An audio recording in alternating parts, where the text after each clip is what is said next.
Memang sulit mengingatkan pada netizen karena mungkin pemahaman akan bisnis belum terlalu banyak. Sekali lagi mohon maaf bahwa BUMN selama ini adalah biang masalah ekonomi dan biang korupsi. Jadi kalau mau meniadakan korupsi, salah satu cara adalah menutup 90% BUMN yang ada pada saat ini. Ada yang di merger atau digabungkan, ada yang di downsizing, ada yang ditutup, ada yang dibuatkan holding, dan semuanya yang tersisa dijual ke bursa saham dengan beberapa perusahaan mayoritas ownernya bahkan publik. Jangan merasa bahwa BUMN itu kan milik negara, lebih baik bisnis itu dipegang negara daripada swasta. Benar sahabat netizen, BUMN bagus kalau sistem bernegaranya otoritarian model komunis. Seperti BUMN Tiongkok, itu bukan BUMN seperti apa yang kita bayangkan. BUMN ala Tiongkok adalah BUMPK, Badan Usaha Milik Partai Komunis, bukan milik negara. Dalam sistem kepartaian, kelolaan perusahaan adalah mesin uang yang bagus dan tidak dikorupsi. Jadi korupsi lagi. Contohnya, ketika Xi Jinping menebas 1 juta anggota partai yang korupsi di BUMPK, tebasan Xi Jinping mulai dari hukuman mati, pemiskinan,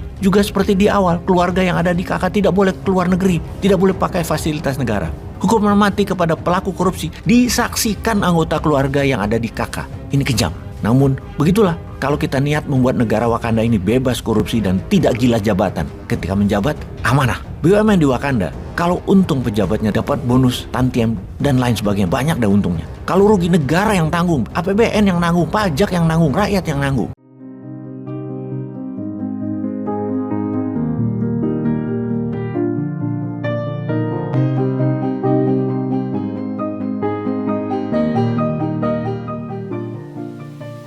Kita ke waskita karya yang dijebol 2,5 triliun rupiah oleh dirutnya dan kroninya.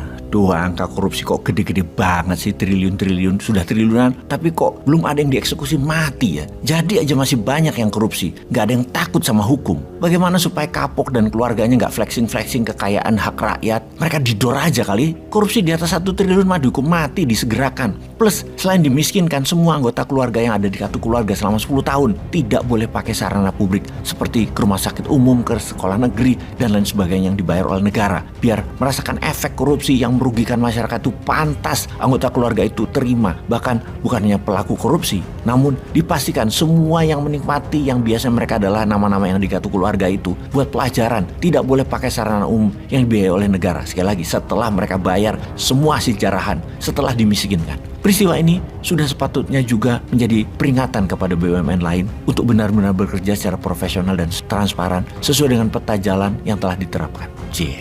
Demikian bos BUMN berkata ketika dalam masa jabatannya anak buahnya terbukti lagi ketangkap masalah korupsi yang telah lebih dari 20 kasus besar-besar terjadi di BUMN-nya dan ratusan subkontraktor swasta yang mengerjakan pekerjaan-pekerjaan dibayar proyek BUMN yang tidak dibayar BUMN pada ngamuk-ngamuk di berbagai tempat, ditambah banyak BUMN yang merugi.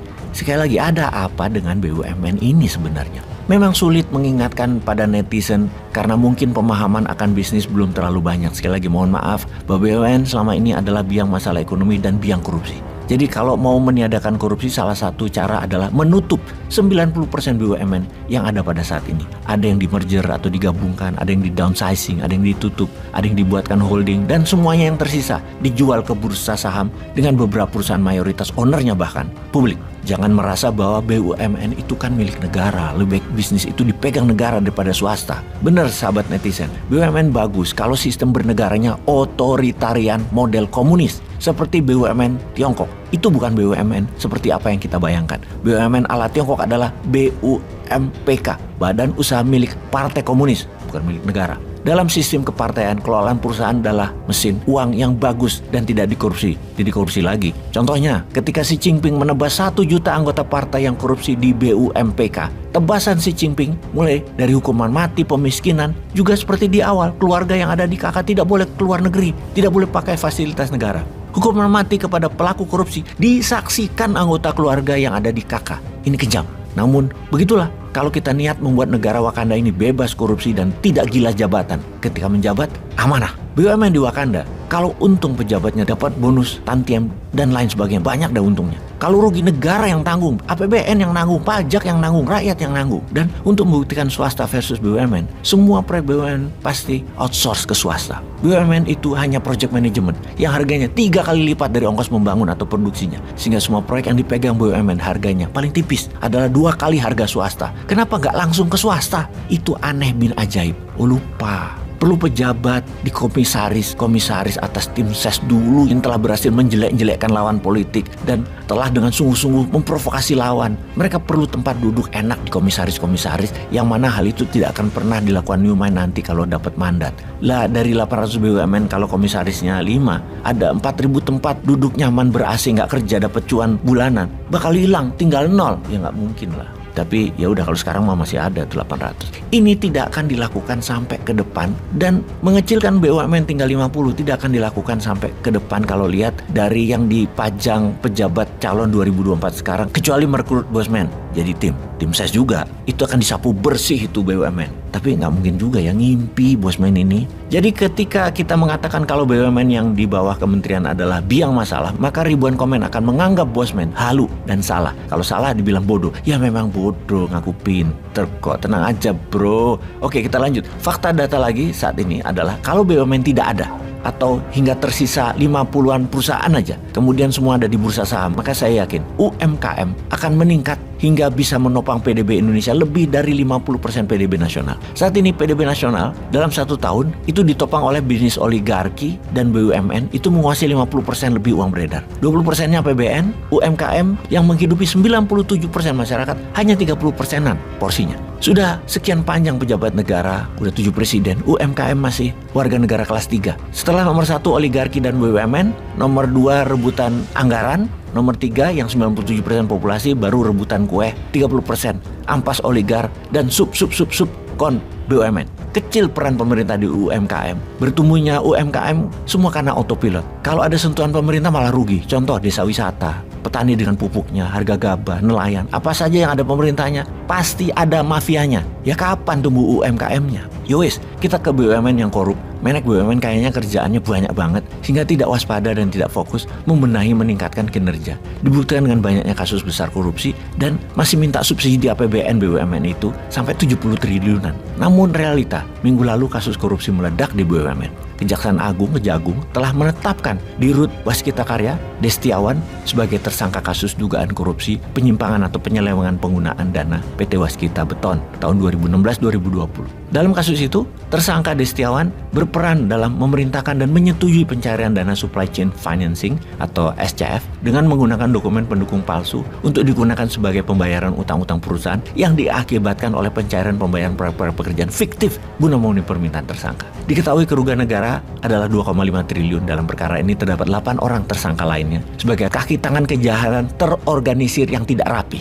Kita katakan tidak rapi karena ketahuan, namun kalau rapi sampai sekarang masih berjalan mulus. Peranan tersangka Destiawan dalam perkara ini yaitu secara melawan hukum, memerintahkan dan menyetujui pencairan dana supply chain financing atau SCF dengan menggunakan dokumen pendukung palsu untuk digunakan sebagai pembayaran proyek pekerjaan fiktif guna memenuhi permintaan tersangka. Inilah pasal yang dituduhkan. Dan kelakuan tersebut parah, proyek fiktif dibayarin.